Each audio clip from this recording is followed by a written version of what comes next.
building my new walk-in filament dryer. Stop the cap.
And what is up, guys? Technical Stinkers here, checking in on our little 3D print operation for the day. If you're new to the channel, uninitiated or unfamiliar, I do 3D printing here at home. Stuff to improve my life, fix stuff around the house, maybe sell for money, or just generally show off, have a good time. If you're interested in any of those things, be sure to subscribe to the channel. So a lot of things going on today, kind of a short episode today, I feel. We'll see. If nothing else, if I have no other talents, my ability to ramble on endlessly, that's my one superpower. So what we got going on here today, a lot of the printers moving and grooving. I probably put a lot of B-roll in the beginning because a lot of them are humming, and I kind of wanted to go through some of the progress. A lot of interest in the Giga. So at this point, my tutorial video has come out and the vlog afterward, and I'm embarking on my first, let's say, proper print for the Bluestorm Giga. You can see it down here. We're gonna take a look first at the sample print of this same thing. I did a baby version of it before going into the full-size version. So let's take a look at that first. All right, and so, whoo, spooky. Is this even gonna come out by Halloween? I think maybe close, maybe pretty close to Halloween. Maybe I'll just like do, oh my God, 2 episodes back to back. So I'm currently doing for the first proper print on the Bluestorm Giga. I'm still hesitant about printing on that thing while I'm like away for any length of time or asleep or anything like that. Just because I want to be able to check in on it, and you get it. I mean, a lot of people are like that, but especially after going through and rebuilding the thing, you know, I'm like, did I rebuild this? Did I use a heavy enough wire here? There's concern, there's worry, and so like, before I do that, let's print the small version of it first. So I did this on the Bluestorm Giga. I've also been working on the time lapse as well. So this time lapse came out a lot better because previously I went with my tube 7 years ago. It's like an Abe Lincoln hat without the flange on the bottom. I just did a very simple cylinder. So roll this time lapse. This one was really to test the retraction length and if I got a cleaner result. Now you can see in the time lapse, I got all this mess here right on the seam, and that's from the print head moving all the way off and moving back. And it turns out I had a double entry of the time lapse take frame G code in my machine G code, so it would move off, move back, move off, move back. And so after correcting for that, I got a much better result with the pumpkin here, the jack-o'-lantern, whatever it is. Some mess. But retraction, I dialed up, temperature's the same, different PLA, didn't do a flow test on it. This is eSun PLA, it's like the cheap, I needed orange to do this big jack-o'-lantern. And I'm like, I'm not trying to spend a lot of money on this, so I just ordered the eSun as the cheapest on Amazon. But overall, it came out pretty good. 0.3 layer height, 0.6 line width, not really. I went through and deleted out the innards because this model is off Maker World and it's meant to hold like a tea light or something like that. I was like, I don't need all this shit on the inside, so I just deleted it. And it came out pretty good, not bad considering how small it is. A little rough on the top, a little rough around where the support's contacted. Through settings, I believe that could be cleared up with some ease. So I took that as a win. Problem is like I was thinking in my head, I'm gonna do an ultra huge one.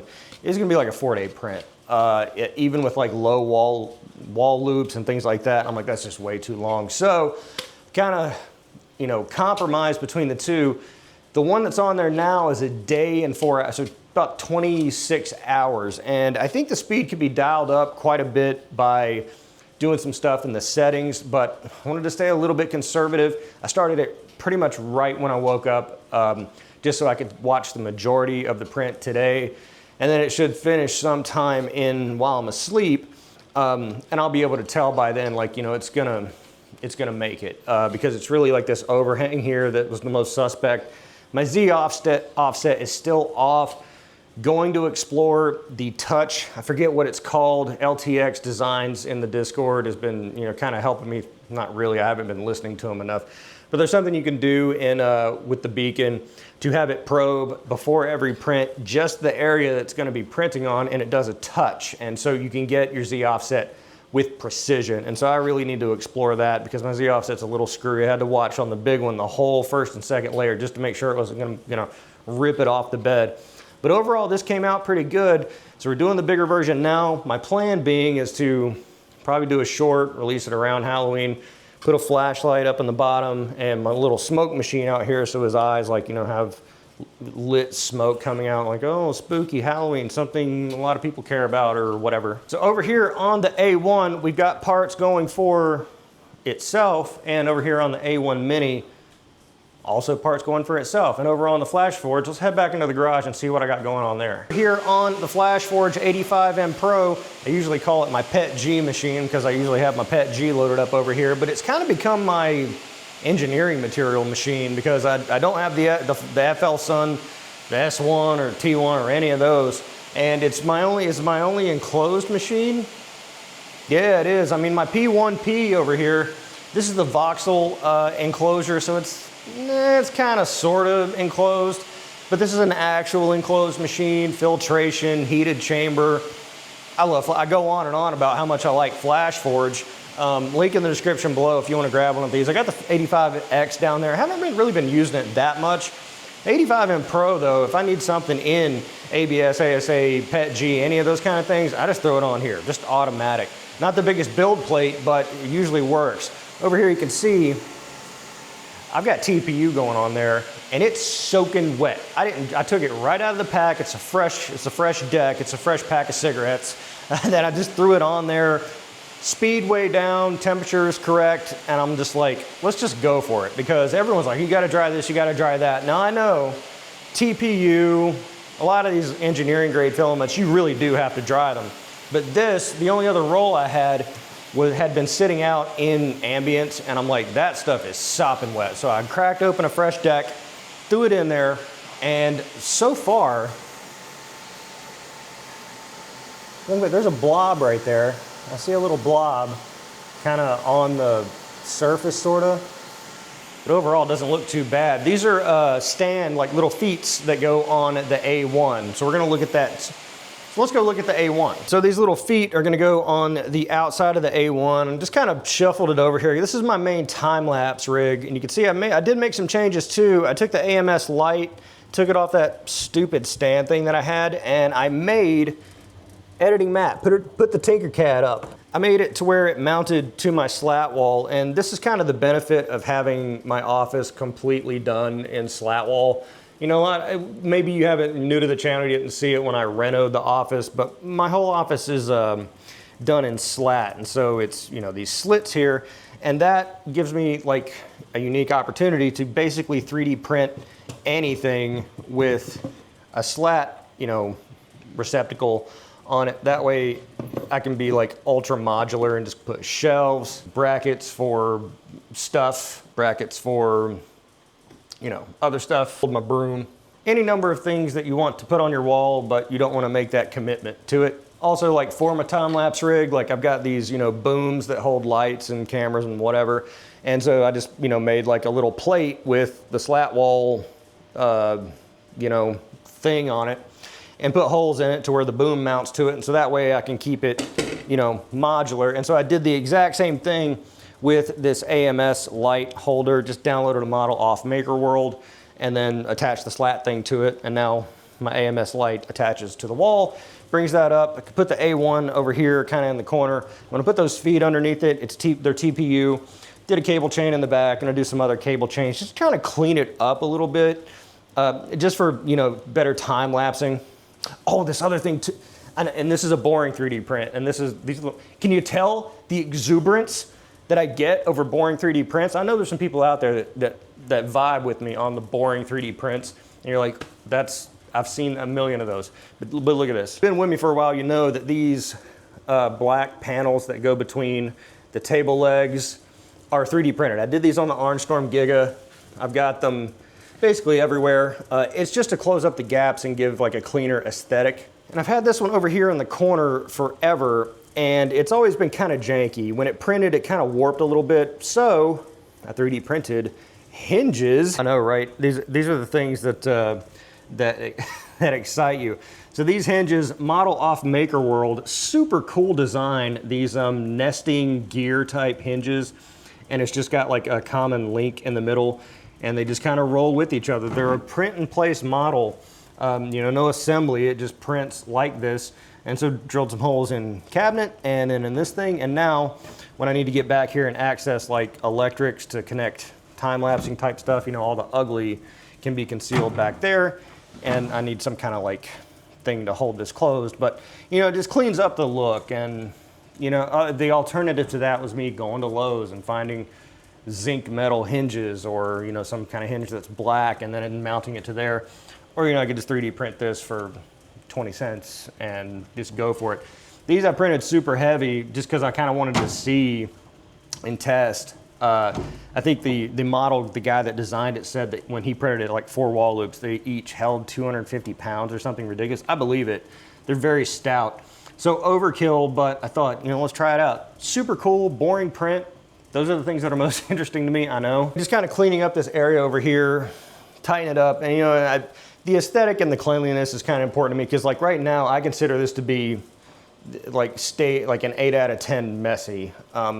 It drives me a little crazy having like clutter around. Finally, one of the last and kind of exciting things I've been working on. Did I just break the thing that I've been working on? Somewhat 3D printing related, somewhat just generally tinkering related. I'm into Arduino land now.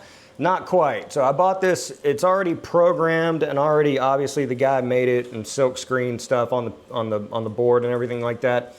This is a super cool little add-on. So I have the sunroom with these big roller shades. They're 8 feet long, wide, 10 feet tall. I have 5 of them. They go all the way across the sunroom. And right now they're on manual cranks. And, you know, wife was like, can these be on motors?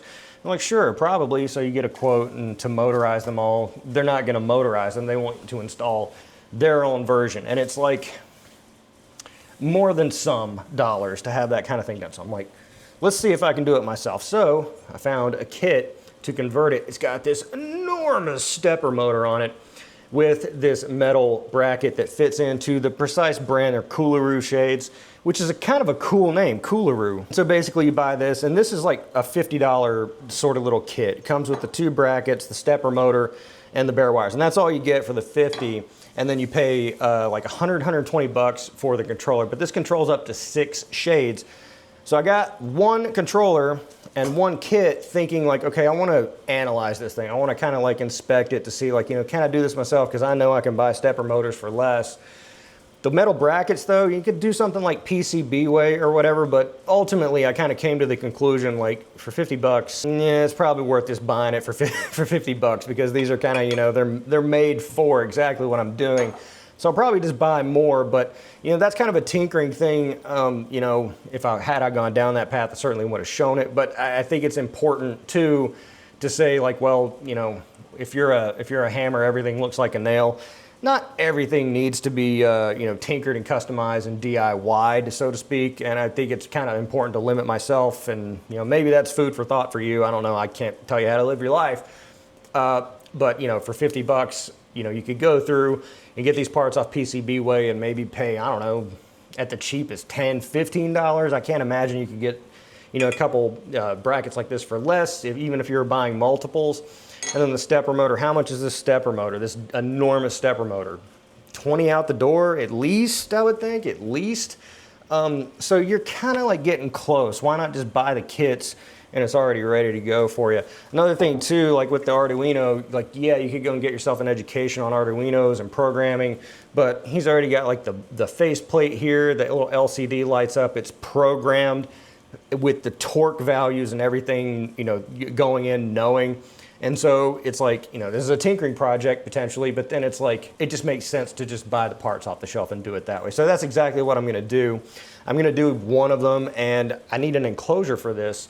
And so I'm either gonna get a NEMA enclosure, just a basic one, or maybe 3D print one, because this is a pretty simple design, and you could cut out spots for the LCD, the buttons and whatnot, and mount it in. Got a roll of 18 gauge wire coming in, wire for stepper motors to rig it all up. Kind of sort of in the vein, in the realm of tinkering, not so much. But in addition to that, I did get, yes, I know, I'm going down electronics, the electronics rabbit hole. Got a Pi Zero here, infrared camera. This is actually for another related project, which will require 3D printing at a minimum for the enclosure, just actually to go in my crawl space, because I go in my crawl space with some regularity. And there are snake skins down there, and there have been for many years. And so I don't know how he's surviving, what he's eating down there, but I want to see him. I want to ID him, because I want to know if I've got a pit viper down there, or if I've got just, you know, black snake or something like that. So I'm going to be working on that, an enclosure for that, programming that, 3D printing related parts for that. Additionally, with the motor screen project 2, going to be working on the large pumpkin model. Hopefully get some good response out of that. Cleaning up the A1, waiting on my Qi 2 Systems plate changer system to come in to do a review on that. Once again, let me know what you think about any or all of these things in the comments below, what you like, what you don't. The feedback is invaluable and kind of helps me shape the destiny and how I'm going. I don't know if I'll actually take it or if I'll even remember the comments, but I appreciate the comments nonetheless. Be sure to like the video because it's a nice thing to do, and subscribe for more content like this. I'm the Technicals. See you next time.